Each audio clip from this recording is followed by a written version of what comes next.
Assalamualaikum warahmatullahi wabarakatuh. Hello everyone. Today we would like to show a short video about the input hypothesis. Before we continue, I want to introduce my members. They are me, Safira Mafiro, 170, Asfia Rahma, 177, Maulaya Sofiatur, 178, and then Filza Dinar, 200.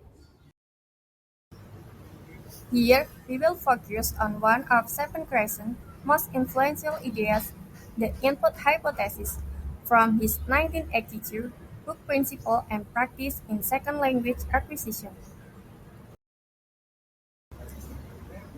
Crescent proposed that the most important question in language teaching is how do we actually acquire language?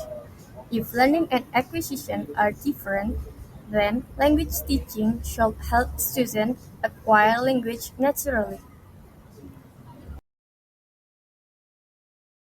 The input hypothesis explains how we move from one stage of language competence to the next.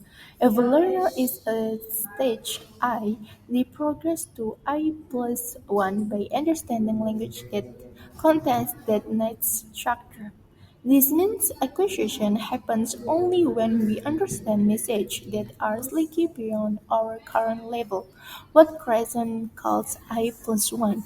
To understand this message, learners use not just grammar knowledge, but also context, word knowledge, and visual clues. Crescent summarized his hypothesis in four key ideas. First, it relates to acquisition, not conscious learning. Second, we acquire language by understanding input that contains I plus 1. Third, when communication is successful and the input is understood, I plus 1 happens naturally. It doesn't need to be planned. And fourth, speaking fluency cannot be taught directly. It emerges when learners have received enough comprehensible input. Crescent support that hypothesis with evidence from both first and second language acquisition. In first language learning, he points to caretaker speech, the way parents to talk to children. Parents simplify their speech to help children understand, saying things like see the ball or let's go eat. This kind of input is not finely tuned to a child's exact level, but roughly tuned. It becomes more complex as the child's understanding grows. The child doesn't learn grammar first. Instead, they understand messages and grammar develop naturally through comprehension. In second language learning, similar patterns appear in what Crescent called simple codes. Foreigner talk, teacher talk, and interlanguage talk.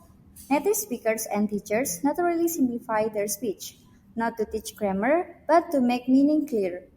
This input is also roughly tuned. More advanced learners has more complex input, but all learners still receive understandable messages. According to Crescent, natural, communicative, roughly tuned input is far more effective than grammar-based lessons or the structure of the day approach. So next, the input hypothesis also explains the silent period, a time when learners, especially children, listen a lot before they start speaking. During this period, they are quietly building understanding. When ready, speech appears naturally even if it's not perfect. Forcing students to speak too early can cause them to rely on their first language rules instead of developing real comprehension. Lastly, we have conclusion. In conclusion, Crescent's input hypothesis reminds us that real language acquisition happens through understanding meaningful input. We don't acquire by memorizing rules, but engaging with message that we can comprehend. Fluency emerges naturally when learners receive enough comprehensible input.